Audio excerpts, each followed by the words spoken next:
Welcome, my dear friends. It is auspicious seeing you in this spooky month. In case we haven't been introduced, I am Stephen Clements, a writer, a gamer, and an enjoyer of big brain activities in general. On this channel, I perform dramatic story readings, I provide role-playing game reviews, and I get to interview interesting people. In this episode, we're going to begin a harrowing expedition to the Monastery of Or, a short story from the upcoming collection by our dear friend, Marinos Anagnostopoulos. Here, his sword and sorcery stylings lean heavily on the horror element that always lurks just beneath the surface of that genre. And as you'll see in this two-part series, it fits in perfectly with the theme of this month's episodes. The story haunted me with a building dread, and I believe it will be well worth your time. I hope you enjoy listening to it as much as I enjoyed editing it. So to begin our expedition, let us travel to the Monastery of Or. A cold wind whistled in from the sea. A song of frost most pronounced froze to the bone any unfortunate enough to hear its tune. The Monastery of Or stood in solitude on a cliff jutting into the sea of claws, violent waves, a stark black stain against the gleaming ice and snow on land. On its southern ramparts and in the dying light stood two figures, heavily cloaked, with only their eyes visible for peering across the landscape southeast to the snow-covered forest that lay there like an encircling moat. "It is getting late, Ameneth," said the first figure. "It's getting late, and I'm getting old. He will either stay in the forest to avoid the blizzard, or he will never come back." Young Ameneth protested. "He will make it, Brother Ephraim. I've seen him get through worse. Tor always makes it." To prove his words true, he scanned the forest, desperate to see any evidence for hope. Stalling for time, he asked, "Tell me about our god Belat again, and why we are here." Brother Ephraim pulled his cloak tighter. He had told this story 1,000,000 times, but it had become a good habit to make the long, uncomfortable, and boring moments of guard duty pass by. "The Monastery of Or was dedicated to the god Belat, the main deity of the Elthari race, our race. We are of the Elthari, who bear living witness as centuries pass. Belat's teachings encourage hardship and suffering, to keep us strong through our long lives, to avoid hopelessness, lack of purpose, and madness as the centuries bring their more trials and calamities. Belat keeps us stoic, and the hard lands of the north keep those that follow his word faithful." Ephraim shuddered out a breath of chill air before continuing. "Belat has blessed us physically, making our folk lean and strong. We have not the burden of shaving our immaculate faces like lesser folk, our beauty remaining true. Our beautiful hair, white as snow, allows us to know our kin truly and on sight." Ameneth barely heard him, so eagerly did he perceive every picture his eyes painted him as he searched the woodline. Well ensconced in his verse, Ephraim continued, "We, like many others before us, have traveled to the Monastery of Or, away from civilization, to come closer to Belat and his sacred word, away from the sins and things that make us fragile in civilization." Ephraim watched the cold air escape Ameneth's mouth, sighing with anxiety, the same worry he felt in his own heart. The sun laid out its last rays across the ice and snow. Soon the land would be covered in darkness. The moon and stars would light the skies, but those trapped on earth would see only stark white reflections in deep shadow. A dark figure trudged through the snow. Ephraim made him out through the elements, and his gloved hand patted Ameneth to draw his attention. "There," he said, pointing at the figure. "That must be Tor." Ameneth's eyes lit up with excitement. "Quick," he said, "ring the bell. We may need to send someone out to assist him." Ephraim ran into the tower, and soon Ameneth could hear the bell ringing over the whistling voices of the wind. In response, another bell began ringing. When Ephraim resumed his place at the wall, he nodded in silent assent at his companion, and young Ameneth abandoned the ramparts to run down to the gate and greet his friend. The monastery gates opened, and from the blizzard emerged a figure cloaked in heavy black mantle worn over dark armor. 2 piercing green eyes were visible beyond the face coverings, protecting him from the scouring winds. In one hand, he carried a severed head by its blood-crusted hair, 2 jutting fangs prominent in its mouth. He passed through the open gate and hurled the head at the feet of those awaiting him. As the gate swung heavily back into place, he pulled the coverings from his head, revealing his pale face and letting his alabaster hair flow down his shoulders. Tor had returned. Put this on a pike and mount it on the walls, he growled. And hasten the gates. I have hellhounds on my trail. The young squire Alphys rushed forward to take the severed head and retreat. At the same time, the armored receiving party rushed forth to aid the heavy gears in shutting the gates. Just as they clicked shut in the enclosed courtyard, Ameneth arrived at the bottom of the stairs. "Tor!" Ameneth cried in delight. "You had us worried. Welcome back." "Aye, I have returned," Tor answered, "and so has he." He pointed at the head in Alphys's arms, just before the squire disappeared through a doorway. "Valericrius was a nightmare we needed to slay. I tracked him to his cave while he slept. I chopped up the fiend in his slumber. The vampire awoke to his own death." "The storm would have trapped you out there," Tor answered. "I've been traveling all day to get back. I could hear his hellhounds howling. Balat knows where they were when I discovered their master. They must have been hunting down Valaneth and Salinas. I could still see the evil glare from their eyes when I emerged from the forest." An Elthari monk named Morthil arrived just then with restrained panic in his eyes. "Where is Brother Valaneth and Brother Salinas?" "I do not know," Tor said. "They were guarding the camp when I went scouting the day before. When I returned, they were both gone. We followed Valericrius' tracks for 2 days. I completed my assignment alone. If they have not returned, then they may still be out there, or perhaps the earth swallowed them." A second scar-faced monk joined in to fret. "Or they may be dead." "Perhaps," Tor said. "We can only wait and see." "Perhaps," came the wizened voice of Abbot Gelfus as he approached. "Oh, we can send out a scouting party." Tor's gaze shifted from the fearful monks to the ancient abbot who had cut what remained of his short white hair, and also hailed from fallen Eltais. "We could do that," Tor replied, his nerves testy and raw. "First, we need to wait for this blizzard to subside. Going out there now will only get us lost. We'll freeze to death or be hunted down by the hellhounds." "Of course," answered the abbot. "Going out there immediately would be madness. As you said, if the elements do not get us, hellhounds surely will. We would be easy prey for them in the blizzard. No. Now we wait. Come, Tor," he said as he raised an arm in invitation. "Eat and drink. Warm yourself by the fire. We will commence the search in the morning." His ire assuaged, Tor smiled. "Thank you, Father Abbot. I am weary. Let me rest this evening, and I will lead the expedition upon the dawn." "Rest you shall," Abbot Gelfus smiled warmly in the cold courtyard. "We will send out the search party as soon as it is convenient for us, and not the sun. Come now, the halls of Or will show their hospitality." The vast halls of Or hung cold and dreary. Nestled deep within them, 2 long tables crossed the dining hall, empty now save a giant fireplace that gave out what warmth was to be had, and 2 figures close by. Tor huddled by the fireplace, naked but for a fresh loincloth and a bearskin covering his back. Eagerly he quenched his hunger on warm fish soup and spiced mead. Seated on the hearth beside the fire, Abbot Gelfus joined him. "Your story is suspicious, brother. Your 2 companions cannot just disappear, not without a trace. Tell me what actually happened." Tor swallowed a spoonful of soup and sighed, his exhaustion evident. "Brothers Valaneth and Salinas left without taking anything with them. There was a trace, Father. I saw tracks that led to the cave. There I found the vampire sleeping, but no sign of my companions. I killed Valericrius in a brutal fashion, cut his limbs and gored him while he screamed. But his screams and whimpers gave me no answers. I gave the bastard a taste of hell before I sent him there." The abbot sighed ruefully. "Valericrius was once a noble brother of this monastery. It is a shame that he was infected by this cannibal curse." "I believe Valericrius wanted to join the other side," Tor said, his jaw tensing, his disgust rising. "These fiends still have free will. Preying on his brothers was his choice. I rewarded him for the price of treason against his people and his god." "That you did, Tor." His tone speculative, Gelfus asked, "But in doing so with such methods, do you not become more like them yourself?" "I did not eat him," Tor answered through gritted teeth. "You tormented him just like they torment us when we are caught in their grips. If suffering is evil, then does not the cause of suffering make you evil?"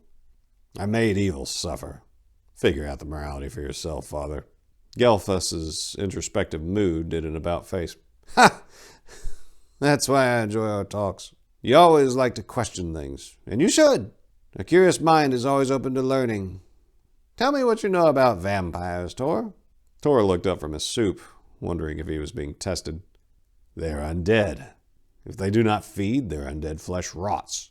When they feed, they regain their health and look as alive as before their vampirism. The hungrier the vampire, the deader he becomes, rotting alive. It is a wonder some of us seek to become vampires voluntarily." "And why do you believe they do so?" "Madness. The teachings of Balat keep us from madness. Many of us divert from his teachings and fall for evil ways."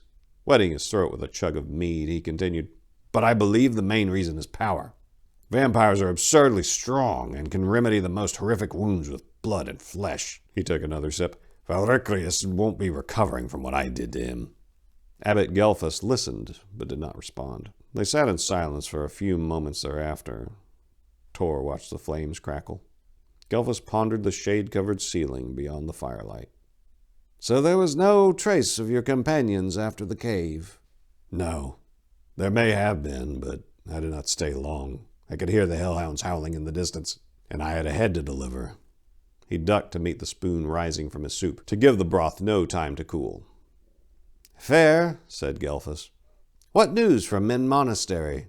"They didn't tell you?" "They tried." He paused for a long sigh. "But if Brother Morthil does not write it down, he gets the news wrong." Tor nodded his head, for he had seen that problem firsthand. "They are short on rations. They'll have a hard winter. Father Githiath is sending some of his brothers here. They were making preparations when I was there, and should have departed by now." "He is sending brothers here?" Gelfus' brow knitted with puzzlement. "How many?" "There were only 30 that I saw. 10 of them will be coming our way." "And they believe we have the rations to support 10 more men on top of our 50. "We do we not?" Tor asked. "Yes, we do." "Did you tell them we do?" "I did." Gelfus silently nodded. "You did right, Tor. Our access to the sea keeps our stores bountiful. Perhaps these brothers could be taught to fish." "Perhaps." "With these weather conditions, I should expect them to be here in under a week. This should give us some relief on labor and guard duties." Abbot Gelfus sipped from his mead cup warming by the fire. "All right, Tor. I will leave you be for now. Stay suspicious of the events in your latest journey, and those involved in it." His soup finished, Tor reached his hands to warm by the fire. "Are you suspicious of me?" As the abbot stood, so too did the faint wrinkles on his nearly ageless brow. "Of course I am suspicious of you. I know you to be an honorable warrior, but I have seen honorable warriors corrupted before. I would not be abbot if I was not suspicious of those in my own flock." "Good," answered Tor. The old abbot nodded in courtesy and slowly walked back to his chambers, encumbered greatly with the new thoughts in his head. Tor remained behind, alone in the vast empty hall. He huddled under his bearskin and stared into the crackling fire. He had heavy thoughts of his own. The snow blanketed the monastery walls and the open field beyond as far as the eye could see. The brothers worked hard to shovel the snow from the ramparts to make it safe for the unfortunate sentries required to stand there for hours with the cold as their companion. A small mercy the first watch treasured was the thin rays of light the sun cast their way, even if the heavy clouds blocked as many as they could, jealous of the mortal playthings in their grasp. The sentries watched the search party cross the white-blanketed field and into the forest. Tor led 3 other brothers, Amaneth, Jodithus, and Lucieth. Over the snow they trudged in their snowshoes, and on this dangerous expedition bearing crossbows and swords. Under their cloaks and pelts they wore steel armor, as only such stern stuff had a chance against the hellhound's bite. The sentries watched as they slowly shrunk with distance and finally disappeared into the forest. The expedition marched east for 2 days to reach their destination on the other side of the forest. During that time, they investigated the vampire's cave in the camp where Tor had last seen Valineth and Selinus. Their 8 eyes found no sign of the 2 missing Elthari. This far east, mountains towered over the forest's edge, biting like dragon's teeth at the clear blue sky, with no undiscovered trace of the lost brothers. Tor led the company south toward the mountain pass, and there to see if the towering stones could share their secrets. It was here that they found tracks heading west, back into the forest, fresh and numerous. Far too many footprints to be Silenus and Valineth, he realized. These must be the monks of Min heading to the Monastery of Or. Tor noted Ameneth examining the tracks, his eyes growing in alarm. What is it? Wolf prints, the young brother answered. Hellhounds. Zramlorak's red hells, Tor cursed. We must catch the monks and warn them. They kept their hunting instincts with them in the afterlife, Ameneth stated, panic rising in his voice. We are not faster than hellhounds. No, but hellhounds like to ambush rather than blindly attack. There may yet be time. Tor put his horn to his lips and gave a blast. The call of warning might yet reach the Minites' ears, he prayed, and indeed save their lives. Damnation! Lucieth cursed, shifting his eyes about in fear, his hand tied on his pommel. Do you want to get us all killed? Tor's eyes furrowed, ready to silence Lucieth for his insolence. But he remembered that no longer did he hold a captain's right to discipline as he once had in the forces of Eltace. Here he was just a monk, equal to all other brothers, appointed as leader for this mission only. Worry not, Lucieth, Tor responded confidently. Unlike our brothers, we are prepared to receive an ambush. If these fiends come for us, we have violence to spare. In the distance, a horn blasted in response. They are not far, Jodithus exclaimed, as he prepared his crossbow for action. Again, Tor blasted his horn twice to signal danger. Again, response came. Now they have been warned, Tor said. Quick, brothers, into the forest. The companions made their way with crossbows loaded and at the ready. As the advance took many heart-pumping minutes, Tor blew his horn every so often to let their fellow monks know help was coming. Every time, he heard a response. The horn blows grew louder as the expedition advanced, presumably getting closer. Suddenly, the distant horn began blowing rapidly, repeatedly. The brothers toiled across the snow with renewed urgency, but the going was hard. Though not as deep under the forest canopy, the snow still encumbered their way. They were very close. They could feel it in the air. Sweat soaked the skin and dress under their armor as they struggled to breathe the cold air in their exertions. Onward they toiled, silent but for their gasps, but just then the distant horn's blasting stopped suddenly. Risking a moment of pause, Tor drew a breath, put the horn to his lips and blew. He waited for a moment, as did his wary brothers. No horn sounded. Damnation, Tor cursed. Balat knows what has befallen them. Turning swiftly to face his brothers to the left and right, he exhorted, They can't be too far. Stay vigilant. There is danger ahead. Through the arduous trek, they slowed their pace to avoid ambush and to catch their breath, breathing now so in battle they would not breathe their last. A bolt streaked past Tor's head and pierced the bark of a tree behind him. He cursed and signaled his companions to take cover. Ducking behind the protruding roots of a tree, he risked his straight white hair to steal peeks over his cover. He could not yet see his assailant, but he could hear voices. Elthari voices. The fools! They are shooting at us! He cried out, It is me, Tor of the Monastery of Or! There is no need for violence.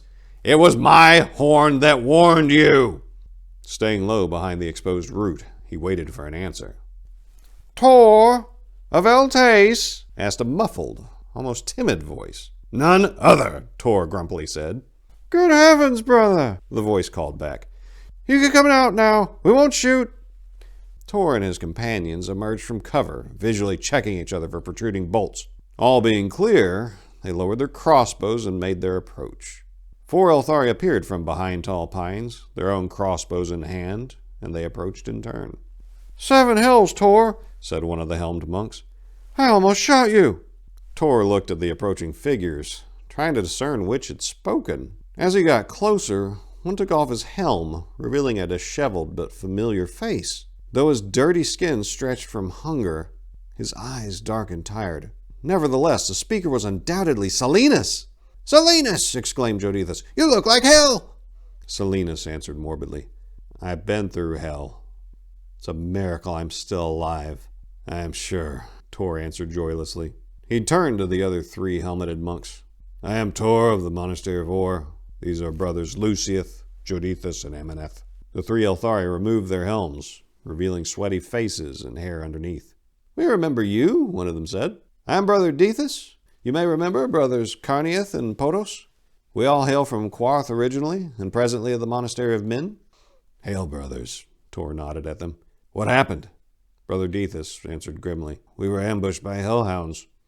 3 brothers torn to shreds, the 4th badly wounded. After we first heard your horn, Brother Silenus came to our rescue. He slew one with his crossbow and cut down another with his sword. We destroyed 4 of them, but there are many more. Fled for now. Tor asked, "Which way did they go?" Brother Potos spoke and gestured south. "They retreated into the forest when Brother Silenus arrived. Praise Balat for sending him to us," he finished, looking reverently to the sky. Tor turned to Silenus. "Where's Brother Valineth?" Silenus cast his gaze down to the torn monk at his feet. "Dead. The hellhounds took him." "Just now?" Tor asked with urgency. "Damn us for not being faster." "No. 2 days ago. I managed to get away." "How?" "Balat knows!" Silenus shouted, clenching his eyes closed. "They chased us, and I got away." "Why did you 2 abandon camp?" Silenus raised his eyes to meet Tor's, a hint of resentment behind them. His tone restrained, he answered, "You called for us, and we couldn't find you. That's when the hellhounds attacked. I did not call them." Intrigued, Tor pressed, "I found your tracks leading to the vampire's cave." "We found the cave, but there was no vampire. We thought that the hellhounds had lost us, but when we came out, they attacked us again. They took down Brother Valineth, but I got away." Tor looked at him skeptically. Seeing the questions in his brother's eyes, Silenus trembled and barely contained rage. "I've been wandering about the forest, lost ever since. After I went looking for you. After Valineth died, looking for you. I heard the horn blasts and ran towards them to find my brothers, to find any brothers still alive in this icy hell. And I found these from men attacked by the very same hellhounds. I shot down one, slew another with my sword." Brother Dethus interjected. "He speaks the truth. Brother Silenus saved us from the fiends. He ambushed the ambushers, and they fled." Tor grunted. "Very well. Where are the rest?" Dethus continued. "Just up ahead. They are tending to Brother Zothiel. He was mangled savagely." He paused as the violence and its consequences sank in. "I don't think he will make it past the night." "Our sympathies," Tor said softly. "Lead the way." "Brother Jodethus is an expert healer. Perhaps he can help our brother in need." "Perhaps, Balat willing," Dethus answered. "Follow me." Jodethus did not need his expertise to see Zothiel was in a terrible state. His right thigh was torn to ribbons, as was his left shoulder. The left side of his face no longer held an eye. When he was conscious, he moaned in uncontrollable pain. Jodethus realized he could do little to help his situation here, or at the monastery. None of them willing to leave a brother behind, they placed him in a makeshift stretcher to make their way home. The party from Or was introduced to 3 more brothers from Min. Brother Uvrinor had lived most of his life outside the Elthari realms, as a mercenary fighting for different lords. A soldier through and through, as proof he bore a terrible scar running across his right eye. Brothers Ilphus and Gorwin hailed from the southern Elthari realms, and for some strange reason acted like twins, though Tor overheard them to be cousins. The company resumed the trek through the forest towards the monastery, everyone on alert. Those that did not carry the unfortunate Zothiel moved with crossbows loaded. No conversation passed between them, for who wanted to speak more on the horrors they had to tell? The only things coming from their mouths were frosty breaths. Soon it would be night, and they would have to set camp. When the sun was no longer visible in the sky from the onslaught of darkness, the company set their encampment in a grove. They made a mighty fire and pitched their tents close around it to block its light the best they could. After they had dinner of salted meats and spiced mead, they retired to their tents, and sleep took them quickly. Brothers Potos, Gorwin, and Silenus volunteered for first watch. And that concludes the first part of the Monastery of Or.